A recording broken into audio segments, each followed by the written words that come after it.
It is all about the bottom line, and I have to say, I moved to Germany about 15 years ago, 16 years ago, and I was surprised then at how much business the Germans were doing with the Iranians, and the French do even more. So even during the period of sanctions, not everything was cut down. Peugeot, for example, took about 28% of the entire Iranian car market last year. So they have been selling cars over there. Volkswagen is not, and they said that they're having talks with politicians about doing that right now. But Daimler Chrysler has been doing what they call individual business over there. So they are selling some vehicles, and there are other industries that operate in Iran, but the floodgates will open. Oh, I was going to say, if they go back into Iran, does that mean that it starts a domino effect and they go to some of these other markets that perhaps were not so welcoming?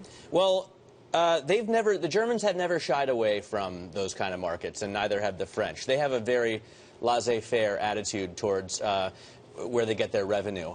But it'll be interesting to see if they can make that much. $5 billion is how much the Germans are expected to if they go into this market. And it opens up Africa in a whole new way because, for example, Peugeot is in talks to maybe even put a manufacturing plant in Iran. So they would be able to then limit their currency risks and then export to the rest of the continent. And they do want to sell about 1 million cars in Africa by 2025. Well, Germany's on this, too. The economy minister, Sigmar Gabriel, he's going to visit there on Sunday. What's coming up at 2? We're going to talk a lot about commodities.